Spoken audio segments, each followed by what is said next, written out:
नमस्कार. एखाद्या शहराचा सांस्कृतिक वारसा हा आपोआप जोपासला जात नसतो, त्याला जाणीवपूर्वक जोपासावं लागतं. आणि काही माणसं अशी असतात की जी सातत्याने या क्षेत्रात काम करत असतात, सांस्कृतिक क्षेत्राला दिशा देण्याचं काम करतात आणि उत्तेजन देण्याचं देखील काम करत असतात. नाशिकमध्ये अशी जी मोजकी नावं आपण आदराने घेऊ शकतो, त्यातलं एक सन्माननीय नाव आहे ते म्हणजे बाबाज थिएटर्स.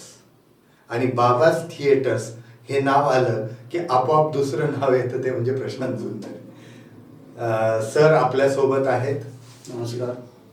या एकूण चळवळीविषयी, त्यांच्या कार्याविषयी, नाशिक शहराविषयी, नाशिक शहरातल्या कलेविषयी, नाशिक शहराच्या संस्कृतीविषयी अशा सगळ्यात मुक्तपणे आपण गप्पा त्यांच्याशी मारणार आहोत. मी दादाच म्हणतो नेहमी, त्यामुळे मी मुलाखतीत फॉर्मली सर न म्हणता दादाच म्हणतो. दादा, सगळ्यात पहिल्यांदा मला तुम्हाला विचारायचं आहे की बाबाज थिएटर्स, एक तर नाव बाबाज का, आणि ही प्रेरणा काय होती की आपण अशी चळवळ का उभारायला पाहिजे? म्हणजे आज आता 25 वर्ष मी तुम्हाला मागे जायला लावतोय की 25 वर्षापूर्वी नेमकं मनात काय होतं? तुम्ही 25 वर्ष मागे जायला सांगतात आहे, पण मी 40 वर्ष मागे जाऊ. थोडीशी सुरुवात सांगतो. येस. मी थोडंफार संगीत शिकलो आहे, क्लासिकल संगीत.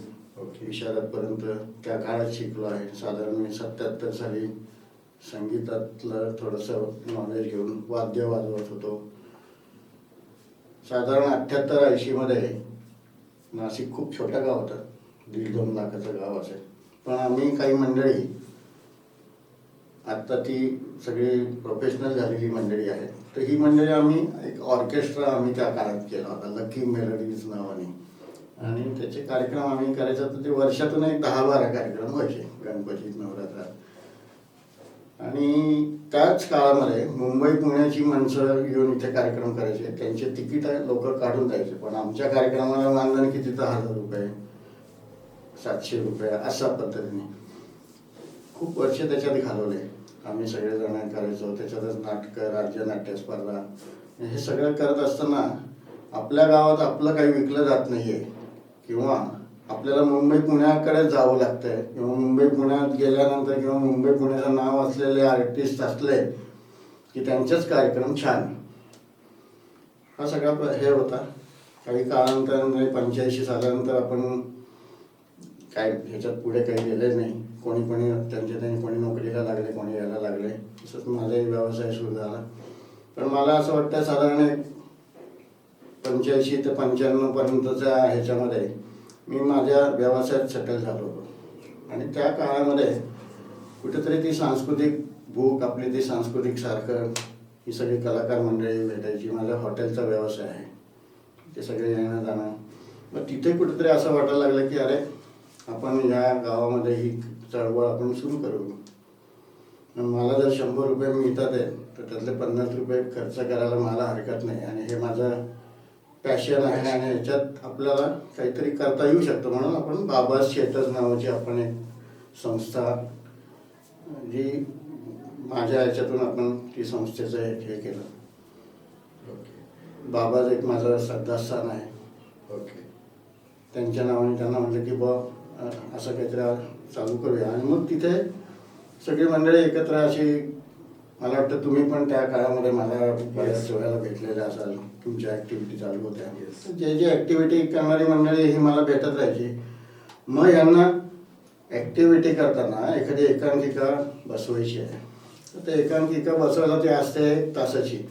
त्याच्या मागे बाकीच्या पण गोष्टी असतात. अशा काही कलाकारांना घेऊन काही एकांकिकांचं सादरीकरण आपण केलं, छोटं मोठं. मग हे एकांकिका करणारी मंडळी जी आहे ही मला म्हणायची की बऱ्याच ठिकाणी साधारण एक मला वाटतं नोव्हेंबर ते फेब्रुवारी हा काळ असा असतो की जवळजवळ राज्यभरामध्ये 50 ठिकाणी एकांकिका स्पर्धा असतात, त्या राज्यस्तरीय असतात. मग आता तिथे जर एकांकिका स्पर्धेमध्ये भाग घ्यायचा तर जाणं येणं आहे, या सगळ्या गोष्टींचा मग बाबाज थिएटरच्या वतीने त्या एकांकिका हे व्हायला लागल्या. वेगवेगळे कलाकार ती सादर करायला लागले.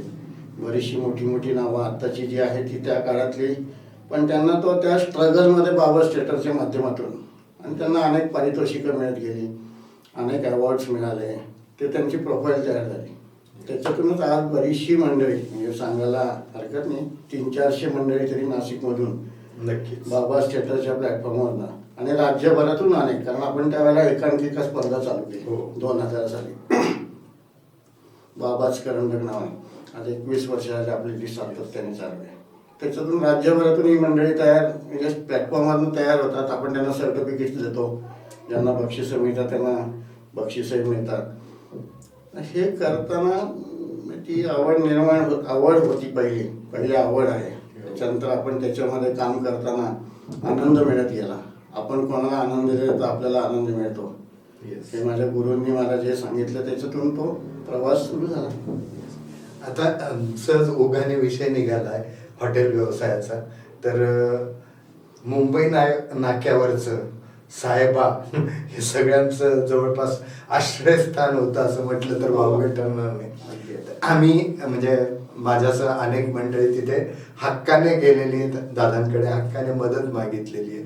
तर ते जे काही घडत होतं तिथे साहेबाच्या याच्यावर, तर ते थोडंसं मला आठवणींच्या स्वरूपाने पाहिजे की तिथे काउंटरवर कधी दादा आहेत, कधी आत फिरणारे दादा आहेत, आणि आपण केव्हाही रात्री, म्हणजे तसं तर जगाच्या दृष्टीने आवेळी जाणारी माणसं भरपूर, 12 वाजता 1 वाजता, आणि त्यांना एक खात्री असायची की दादा तिथे असतील.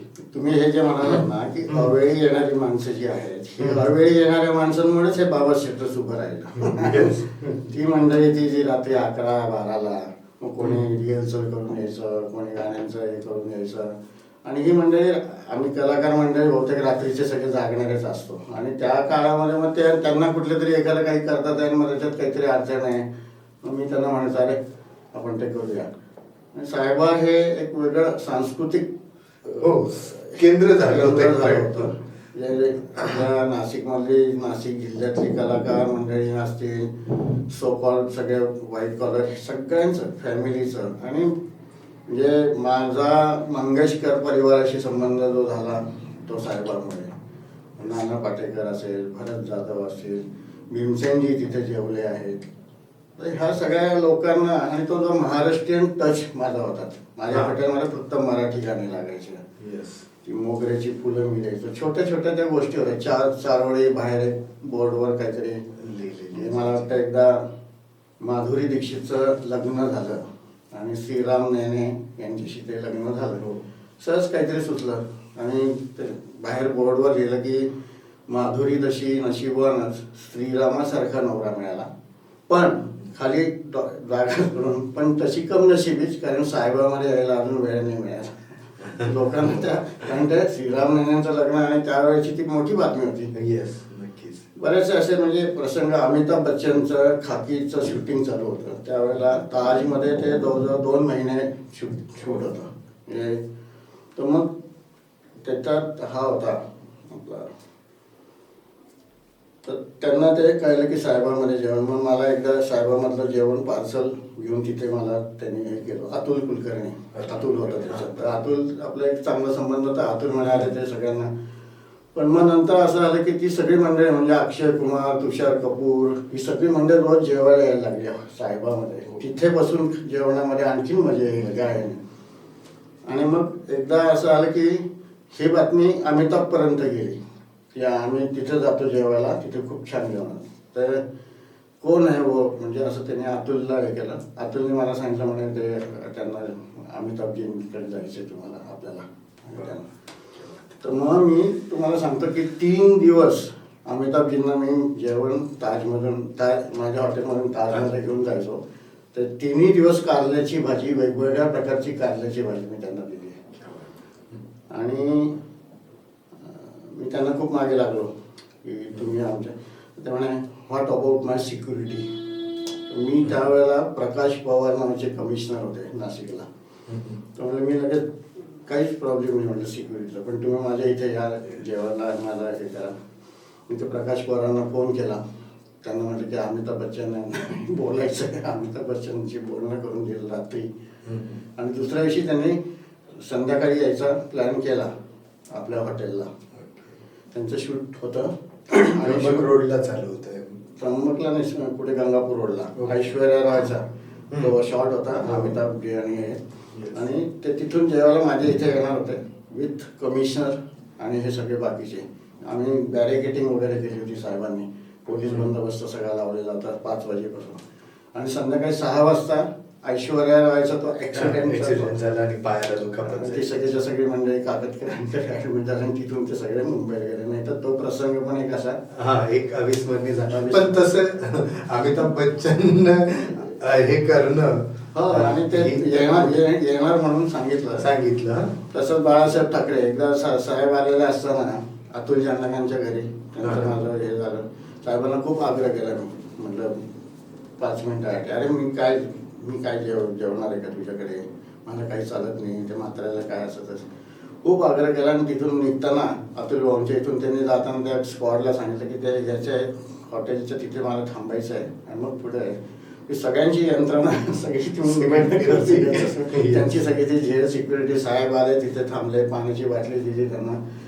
आणि त्यांना इथं जेवण दिलं होतं. राज ठाकरे येतात नेहमी आले की सगळ्या राज ठाकरेंचे 100-200 जण. तर तो एक तो काय माहित नाही ते मॅग्नेट त्या जागेतच कसं होतं की तो माणूस इथे आलाच पाहिजे. आठवणी ह्या आहेत अशा आहेत, भरपूर आहेत. तेच आता हा धागा थोडासा पुढे नेतो. तुम्ही म्हटलं की पंडितजींची म्हणजे हृदयनाथ मंगेशकरांची भेट त्याच्यामुळेच झाली, पण पुढे ते नातं फार विस्तारत गेलं आणि फार मोठं झालं. आणि त्या निमित्ताने पंडितजींचे इतके कार्यक्रम नाशिकला मिळाले तुमच्यामुळे, तर ते थोडं आमच्याशी शेअर करा की. आणि त्यातलं मला पर्टिक्युलरली ग्रेस आणि हृदयनाथजी यांचं तुम्ही एक चांगलं कॉम्बिनेशन घडवून आणलं रंगमंचावरचं. मी घडवून आणण्यापेक्षा असं एक पंडितजींकडे शुभा गोखले मॅडम या ग्रेस सरांच्या फॅन चित्रकार आहेत मोठ्या. दादरमध्ये गोखले शुभा गोखले मॅडम तर कोणी म्हणजे भारतभर प्रसिद्ध आहे. तर त्यांना असं डोक्यात आलं की आपण ग्रेसना जरा बाहेर लोकांसमोर, ते बरेच 10-15 वर्ष काही कोणाच्या सानिध्यात नव्हते. आणि मग पंडितजींकडे, तर त्यावेळेला मी नेमका तिथे होतो पुण्याला. आणि मग असं ठरलं की बा ग्रेस आणि पंडितजी असं कॉम्बिनेशन करून असे कार्यक्रम करायचे. हे कार्यक्रम करत असताना मग कुठे कार्यक्रम करता येतील आपल्याला, मग नाशिकमध्ये जुळणाऱ्यासाठी तुम्ही करा. हो लगेच एका मिनिटामध्ये मला वाटतं दुसराच कार्यक्रम नाशिकला झाला. बरोबर. आणि 17 कार्यक्रम त्यांचे झाले. त्याच्यामध्ये लता दीदी म्हणाल्या होत्या की ह्या कार्यक्रमाला ना कुठली स्क्रिप्ट नसेल, नाव दरवेळेला. आणि ग्रेसने अशी हे दिली होती की दरवेळेला वेगळं नाव असेल. आता हे सगळं अवघड ना, एखादं नाव परत दुसरा प्रयोग असं म्हणतात, पण प्रत्येकाला वेगवेगळं नाव. पण ते जे काय म्हणजे कार्यक्रम झाले, 17 कार्यक्रम झाले होते, त्यातल्या नाशिकमध्ये आपण 2 कार्यक्रम केले. आणि ग्रेसना सांभाळणं, कार्यक्रम जर समजा 20 तारखेला आहे ना, तर ग्रेस 15 तारखेला नाशिकला यायचे. 5 दिवस त्यांना सांभाळायचं. आणि मग त्याच्यानंतर ते तिथे स्टेजवर. आणि असा जगातला हा वेगळाच कार्यक्रम. दोघांना फक्त मी आणून बसवायचो. 3-3.5 तास तो कार्यक्रम. हो.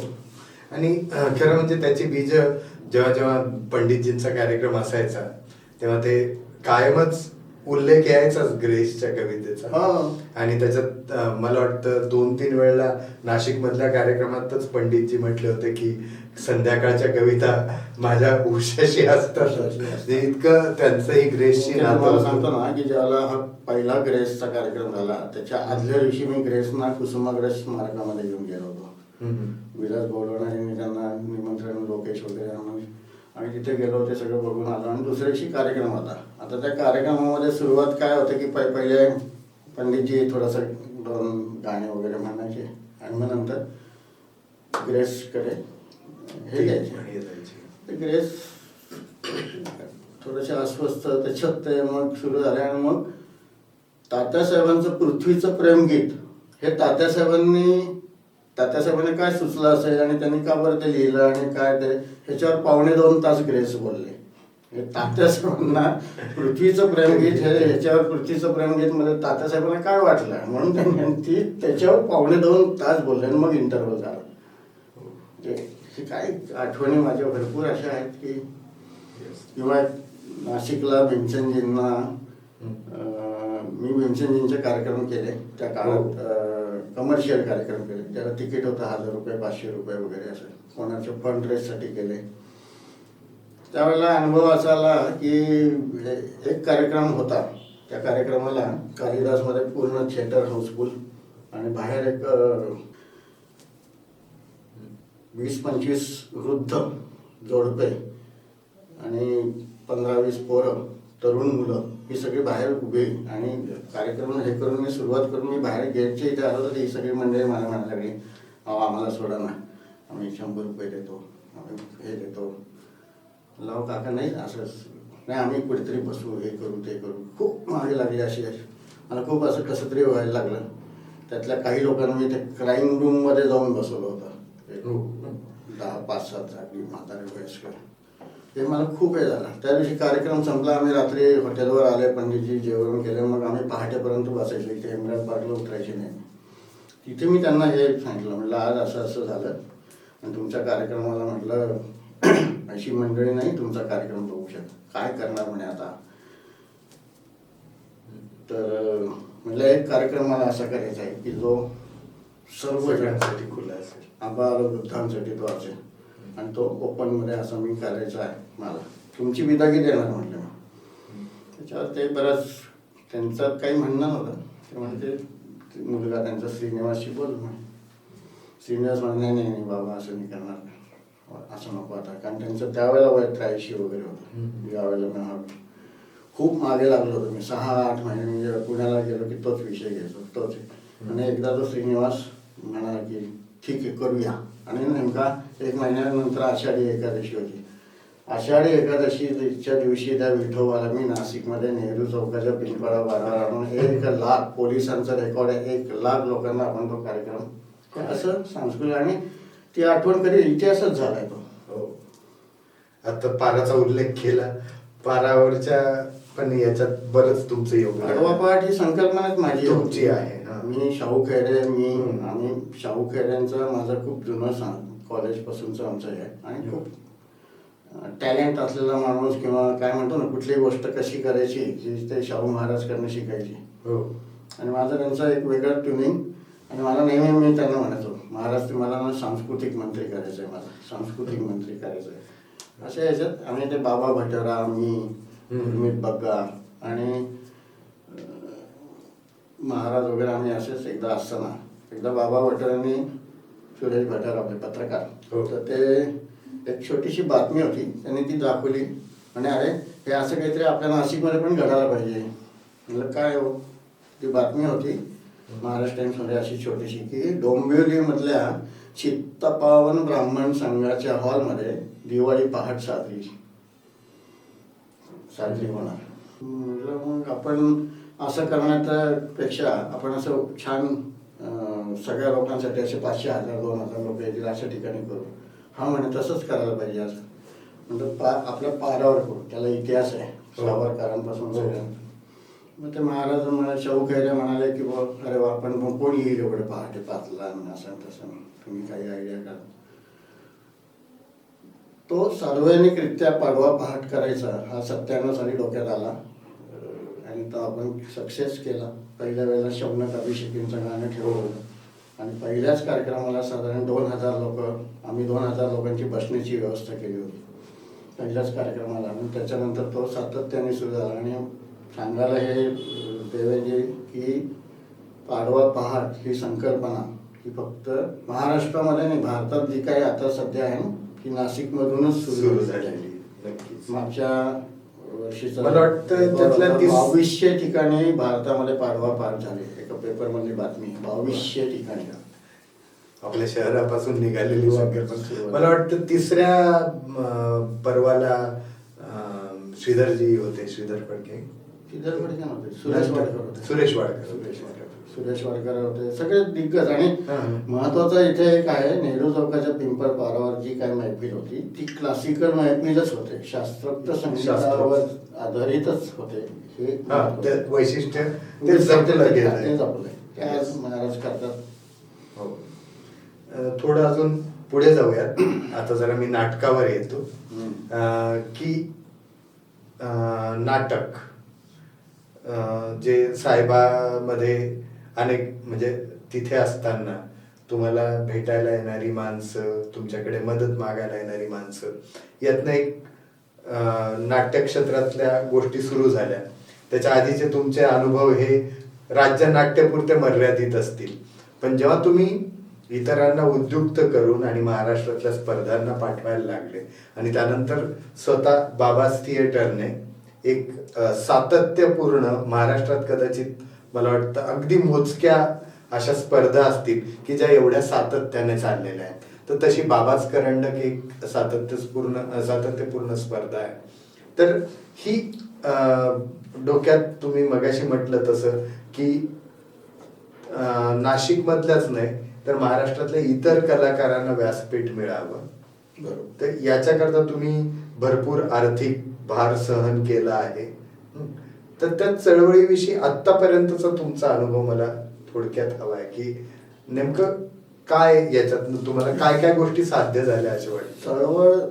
ही चळवळ जी आहे ही कलाकारांसाठी आणि सांस्कृतिक क्षेत्रासाठी, त्याच्यामध्ये मग नाटक आलं, संगीत आलं, याच्यामध्ये जास्त माझा हे होता. दोन्ही. पण मग ह्या एकांकिका स्पर्धा किंवा नवीन नवीन स्क्रिप्ट, म्हणजे आता मला वाटतं उदाहरणार्थ द्यायचं आलं तर 2000 साली दत्ता पाटलांनी एक मॅनिया नावाची एकांकिका होती. सचिन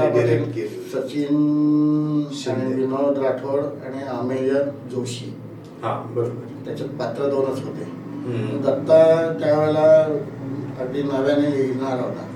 मला आलं आणि मला म्हणे की असं असं आहे. ती मॅनिया नावाची एकांकिका त्याने मला हे केल्यानंतर ती होती अगदी 32-35 मिनिटाची एकांकिका होती आणि त्याचे प्रयोग करायचे. आणि मग ते प्रयोग केला तर आम्ही नाशिकला केला. मला मग त्याच वेळेला ते असं झालं की बऱ्याच ठिकाणी स्पर्धा असतात, तर तिथे आपण या स्पर्धेमध्ये, त्या सगळ्या स्पर्धेमध्ये एंट्री, मग आपण बाबा थिएटरच्या माध्यमातून सर्व स्पर्धांमध्ये एंट्री दिली. 35 ठिकाणी हे सचिन आणि ही सगळी मंडळी जायची. माझी गाडी त्यांना दिली होती, माझ्याकडे स्कॉर्पिओ होती त्यावेळेला, आणि त्या एका गाडीतून सगळे जायचे. आणि ही झाली किती, ती झाली किती, मला वाटतं 1 महिनाभर ते असे फिरूनच आले होते. आणि सगळ्या ठिकाणी बक्षीस मिळाली होती. आज तेच म्हणजे हे सुरुवात जी झाली मॅनियापासून, मॅनियाने मग नंतर मग दरवेळेला वेगवेगळे हे नाटकं, दरवेळेला वेगवेगळ्या एकांकिका. तसंच अनिता दाते आहे, अनिता दाते, नेहा जोशी, ह्या दोघांना सेलिब्रेशन नंतर आणि सगळ्या ऑफबीट एकांकिका ज्या पालक म्हणायचे की म्हणजे अशा एकांकिकांना पालक हे देत नाहीत, नाही का, थोड्या ऑफबीट होत्या. सिगारेट, बार, कामवाल्या बाया, अशा त्या थोड्या ऑफबीट दीर्घांक होते. ते पात्र 2 आणि 3च पात्र, त्याच्यात लेडीज पात्र आणि थोडंसं वल्गर ते भाषा आहे. आणि ह्या सगळ्या एकांकिका त्यांनी केल्या. त्यांना अनेक ठिकाणी बक्षिसं मिळत गेले. त्याच्यातून त्यांचा तो स्मार्टनेस तयार झाला. आज ती म्हणजे सगळी आज इंडस्ट्रीमध्ये आहे. तुम्ही आम्हाला रोज बघतो, त्यांना सिरियल्समध्ये बघतो, नाटकात बघतो. हे आपलं त्या कार्याची चळवळीचा जो म्हणतो आपण, अशा पद्धती. यातला मी अजून एक प्रमुख उल्लेख करतो प्रवीणचा, प्रवीण कांबळे. म्हणजे ह्या एकांकिका स्पर्धेची जास्तीत जास्त काळ धुरा प्रवीणने सांभाळला, पूर्णच धुरा. म्हणजे तो 1 मॅन शो होता. याचा करता सुरुवात झाल्यापासून पूर्णपणे तो याचा समन्वयक किंवा संघ स्पर्धा प्रमुख. आणि तुम्हाला सांगतो की प्रवीण आणि प्रवीण बरोबर 2 जण, प्रवीण कांबळे आणि 2 जण जे त्याचे हे होते, ही 3 जण, ह्यात म्हणजे प्रवीण आणि ते दोघं यांनी स्पर्धा सांभाळली. परीक्षकांपासून कुठे हे नाही, काही नाही. आणि त्याला अजिबात, प्रवीणला अजिबात आवडत नाही या गोष्टी, अशा पॉसिबिलिटी असेल, हे असेल. आणि पारदर्शक स्पर्धा. आणि आज आपण स्पर्धा नुसती टिकल्या. आता माझं तुम्हाला माहित असेल प्रवीणची तब्येत खूप बरी नसल्यामुळे, नाही तर आम्ही फेब्रुवारीमध्ये स्पर्धा करतो. पण आता प्रवीण खूप अवघड परिस्थितीमधून चाललाय. त्यामुळे यावर्षी होते की नाही मला थोडंसं हे आहे, कारण ते प्रवीण स्पर्धा आम्ही डिक्लेअर केली ना की दुसऱ्या दिवशी प्रवीणकडे ऑनलाईन जवळजवळ 80 ते 85 लोकांची एंट्रीज येतात. हो. आणि आपण त्या सॉर्ट आउट करून त्यांच्या सगळ्या गोष्टी सेन्सॉर वगैरे हे करून आपण 25-30 एकांकिका इथे 3 दिवसात 3 दिवसात इतकं ते प्रवीणचं म्हणजे ते गुडविल त्यांनी तयार केलेलं आहे. कुठल्याही स्पर्धकांनी कधीही कंप्लेंट केली नाही आपल्या याच्याविषयी. व्यवहार असेल म्हणा, पारदर्शकता, ह्याच्यामध्ये कोणताही सगळे संघ आपल्याला नुसते टाकले ऑनलाईन टाकले की सगळ्याच असे आपल्या महाराष्ट्रातल्या जवळजवळ 100 स्पर्धकांचे आपल्याकडे आहे संघांचे म्हणजे. तर ते आता हे असं प्रवीणमुळेच होत गेलं. मग इथे अशी कुठे ना कुठे मंडळी अशी हे होत गेली. आता जसं अमोल पाळेकर आहे, प्रशांत महाबळ, ही सगळी मंडळींनी, मकरंद हिंगणे यांनी संगीतातल्या माझ्या या सगळ्या गोष्टींसाठी मी जेवढे मोठे इव्हेंट क्लासिकल बेस केले, शास्त्रीय संगीताचे सगळे जेवढे केले असतील तेवढे मकरंद हिंगणे माझ्याबरोबर असेल. आता सध्या मी बाबा शेटाच्या माध्यमातून जे करतो तिथे अमोल माझ्या या सगळ्या गोष्टी सांभाळतो. ते कुठेतरी आणि त्यांचं हे म्हणजे आता मी सांगायला हे पण हरकत नाही की अमोल हा प्रोफेशनल आर्टिस्ट झालेला आहे. बरोबर. तर ह्या मंडळींना प्रोफेशनल आर्टिस्ट होताना हा प्लॅटफॉर्म नाही, आज ते प्रोफेशनली काम करतात. बाबा शेटरचं असेल पण ते प्रोफेशनली त्यांचं जे आहे, कारण त्यांचं पोट हे नको व्हायला ना, त्याच्यावरच त्यांचं पोट आहे. अशी मंडळी आहेत बरोबर, म्हणूनच चालले. आणि आता हा विषय निघालाय तर मला वाटतं संगीताचे अनेक कार्यक्रम आणि मला वाटतं की नाटका इतकंच किंबहुना जास्त तुमचं संगीताच्या कार्यक्रमांवर प्रेम आहे. त्यामुळे आता जो पुरस्कार आपण महिन्याच्या 1 तारखेला देत असतो नाशिकमध्ये या सांस्कृतिक आणि कला क्षेत्रात काम करणाऱ्या लोकांना, त्या दिवशीही आवर्जून संगीताचा कार्यक्रम असतोच.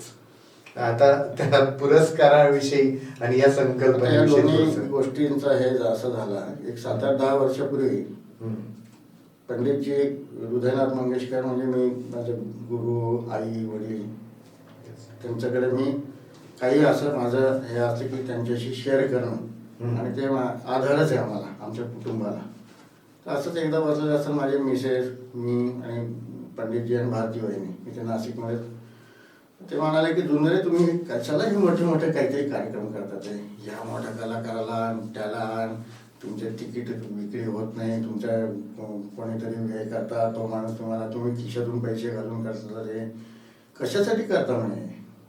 तुमच्या उगीच त्या कलाकारांचे पुढे असं थोडक्यात म्हणजे काय की बा त्याच्यासाठी लागणार एवढा मोठा खर्च करायचा तुम्हाला नाशिकमध्ये. इथे काही मी बघतो तुमची नेहमी दरवेळेला की तुमचं ते सगळं हेच असतं, त्यापेक्षा तुम्ही ना म्हणे इथे नाशिकमध्ये तुमचं छोटंखाने आपलं काय तुम्हाला आवड आहे ना, एक तर तुम्ही नाटकांना जा, प्रत्येक नाटक बघा, त्याच्यावर खर्च करा, तुमच्यासाठी तुम्हाला आवड आहे म्हणून तुम्ही गाण्यांच्या कार्यक्रमांना जा, पण हे करू नका. हे माझ्या डोक्यात आल्यानंतर मी त्यांना ते माझ्या डोक्यासारखं राहिलं. आपण ना खरं हेच म्हणतात आहे, त्याचं टेन्शनच असतं. ते एखादी इव्हेंट करायची म्हटल्यानंतर लाखो रुपयाचं ते टेन्शन होईल की नाही, आपल्याकडे स्पॉन्सरच मिळत नाही, म्हणून शेवटी मग काय होतं तर गोळाभिरीत आपल्या खिशातूनच पैसे द्यायचे, हे करायचं आणि आपलं नाव जपायचं.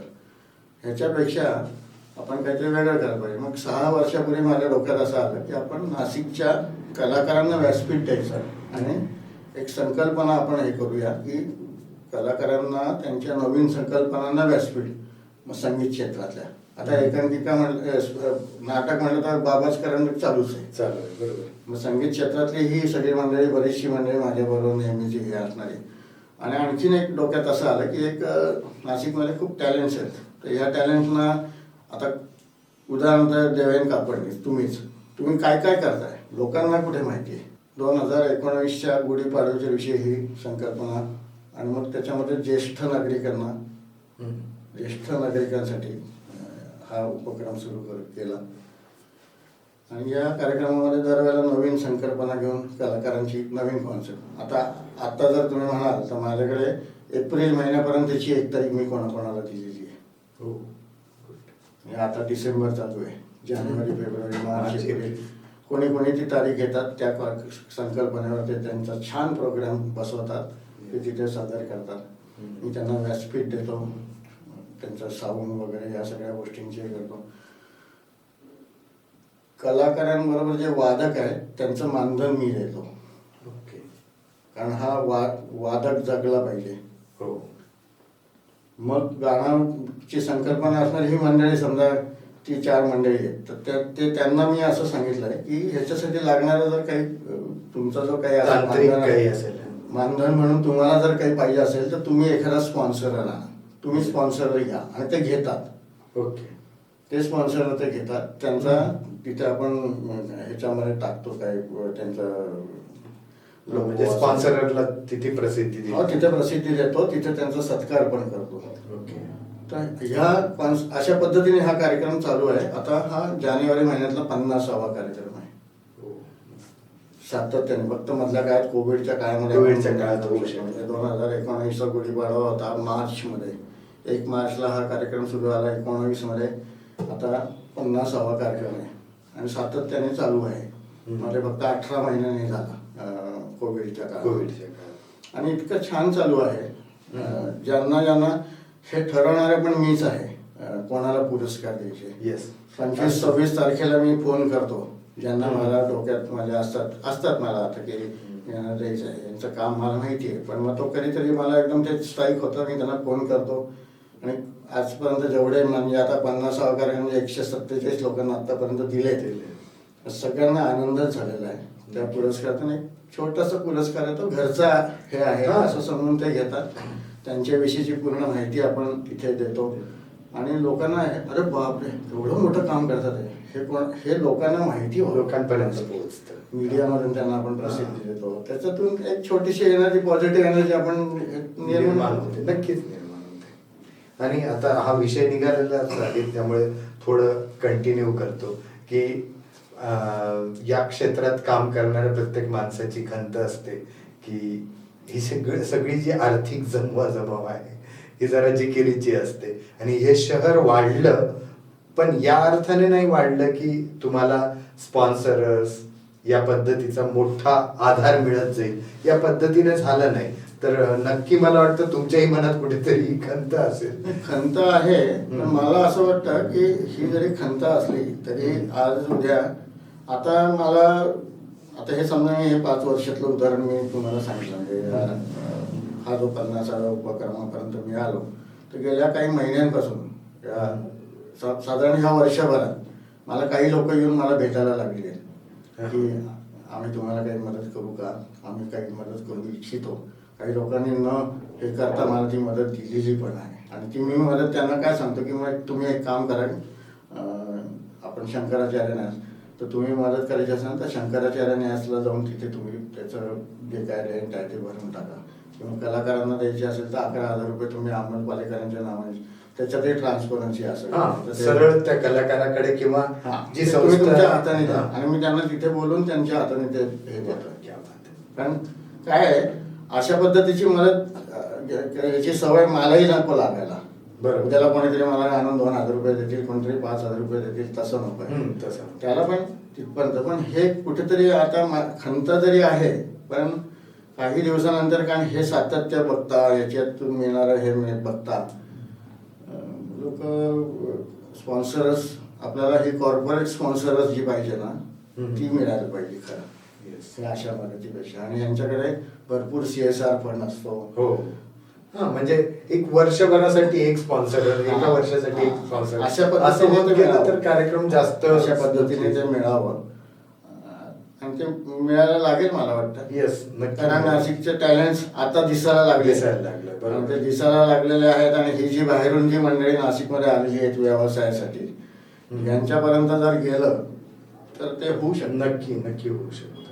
आता त्याच्यामध्ये ना आणखीन एक तुम्हाला सांगतो की कलाकारांनी सुद्धा मधल्या काळामध्ये म्हणजे मी असं कोणाचं हे नाही करत 5-10 वर्षापूर्वी ही सगळीच कलाकार मंडळी ही इंटरनॅशनल असू द्या, ही आमची शास्त्रीय संगीतातली असू द्या, सगळ्यांची खूप मोठं मानधनांची हे अशी झाली होती.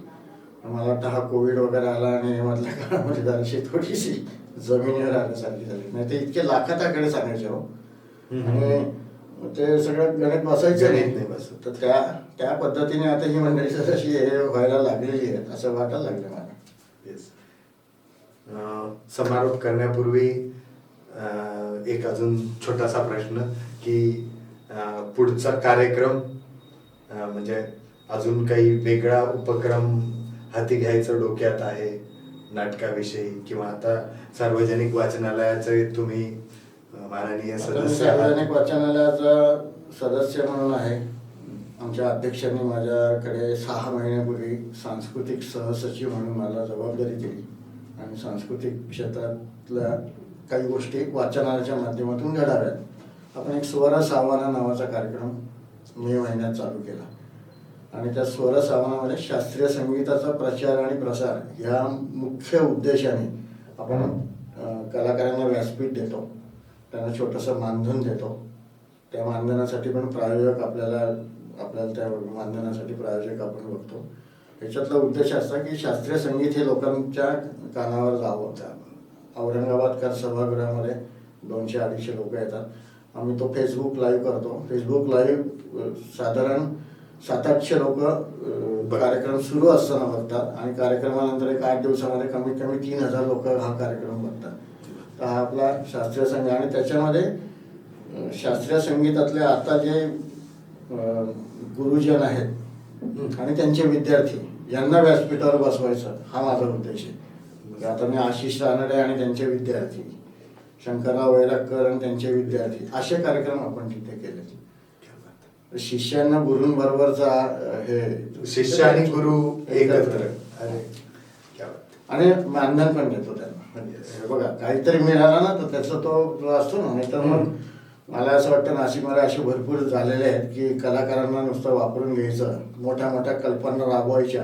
आता हे बोलायचं की नाही माहीत नाही, पण मी थोडं स्पष्ट बोलणार आहे. आणि सगळ्यांना असं, आणि ही कलाकार म्हणजे आपली काही काही राजकीय पुढारी असतील, काही काही सोकॉल असे असतात, तर ते असे कार्यक्रम सुरू झालेले आहेत. पण त्याच्यामध्ये ते स्वतःच मिरवतात फक्त आणि कलाकार त्यांच्या मागे भरकटतात, कलाकार भरकटतात आहे असंच मला वाटतंय. नक्की. पण असे सातत्याने काही करावं आणि करत राहा. असे भरपूर लोकांना संधी आहेत आणि भरपूर लोकांनी त्याच्यात यावं. नाशिक हे सांस्कृतिक आपल्याकडे खूप टॅलेंट आहे, पण ते काय होतंय की दरवेळेला नाही का माणसाला सांगावं लागतं. पण आता नाशिकचा मला आदेश बांदेकरमध्ये भेटले होते 6 महिन्यापूर्वी.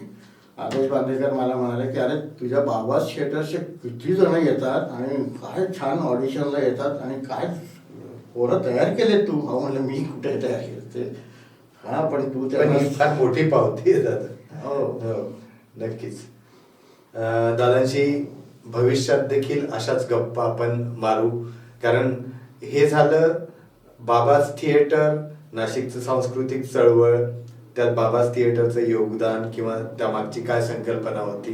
पण आता एवढं सगळं 25, 30, 40 वर्षाचं संचित आहे, त्यात अनेक किस्से घडलेले असणार, अनेक अशा मोठ्या मोठ्या गोष्टी असणार. त्या देखील दादांना जसा वेळ असेल तसं आम्ही तुमच्या समोर आणू. आत्तापुरतं इतकंच. धन्यवाद. धन्यवाद.